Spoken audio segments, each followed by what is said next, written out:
नमस्कार। उषा सारस्वत, राजकीय कला महाविद्यालय चिमनपुरा। प्रिय विद्यार्थियों, आज हम 12वीं विरचित किरातार्जुनीयम के प्रथम सर्ग का अध्ययन आरंभ करेंगे। विद्यार्थियों, इससे पूर्व हम 10 श्लोक पढ़ चुके हैं। यहाँ हम थोड़ा प्रसंग फिर से जान लेते हैं।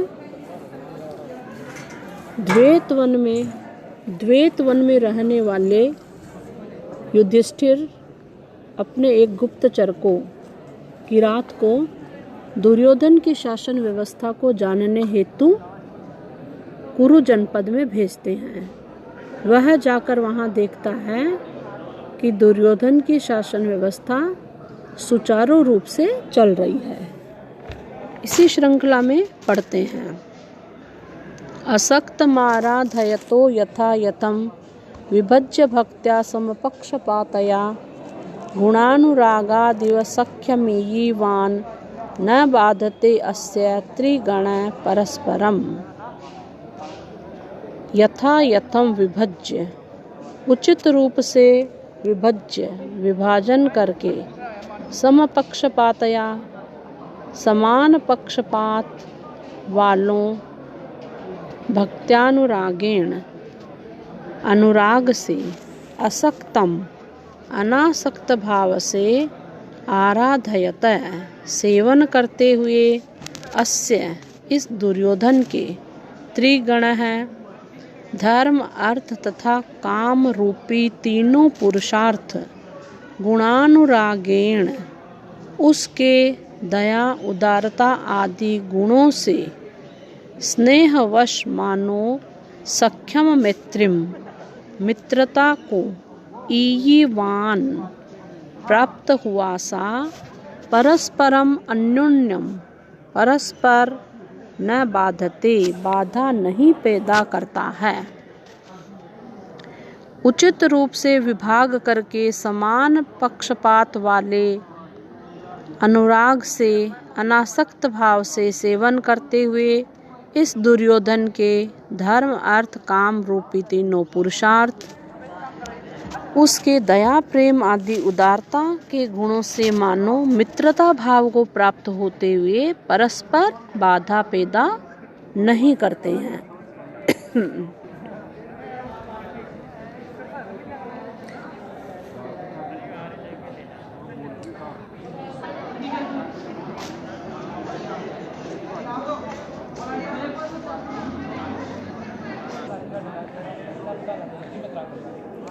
इस श्लोक में बताया गया कि दुर्योधन साम, दाम आदि जो उपाय हैं, इनका भी उचित तरीके से प्रयोग करता है। जैसे उसकी साम नीति है, लोगों के साथ मृदु व्यवहार है। उस मृदु व्यवहार के साथ साथ वह अपने आश्रित कर्मचारियों को दान माने पुरस्कार आदि से भी प्रसन्न करता है। इसके अलावा पुरस्कार जब देता है तो वह उनके गुणों को भी देखता है। गुणी लोगों को ही पुरस्कार प्रदान करता है। साथ ही पुरस्कार प्रदान करते समय गुणी जनों का सम्मान अवश्य ही करता है।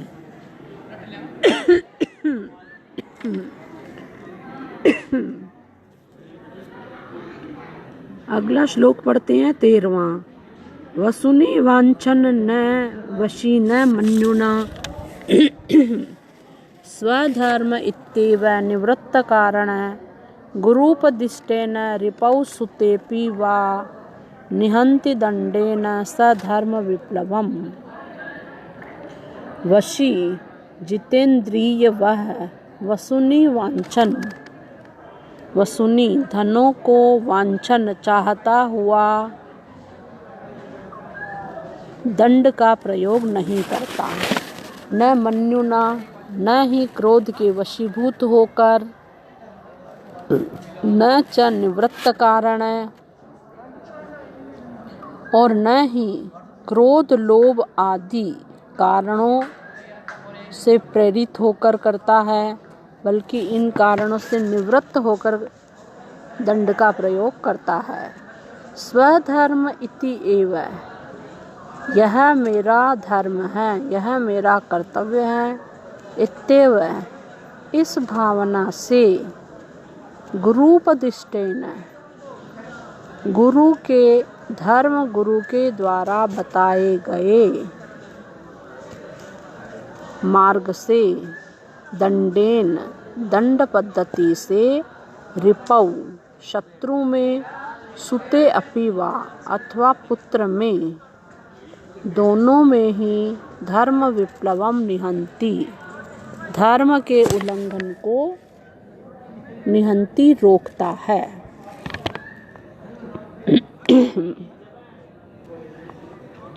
इस श्लोक में कवि ने क्या समझाया है कि दुर्योधन की जो दंड प्रणाली है वह भी अति उत्तम है, श्रेष्ठ है। किस प्रकार कि वह दंड देने का कार्य एकाएक नहीं करता है, न तो पैसों के लालच में आकर किसी को सजा देता है, न ही क्रोध में भरकर किसी को सजा देता है, बल्कि क्रोध, लोभ आदि इन दोनों ही भावनाओं से रहित होकर तटस्थ भाव से दंड देता है। साथ ही मनु आदि ऋषियों के द्वारा बताई गई पद्धति के अनुसार शत्रु और पुत्र दोनों में ही धर्म के उल्लंघन को रोकता है।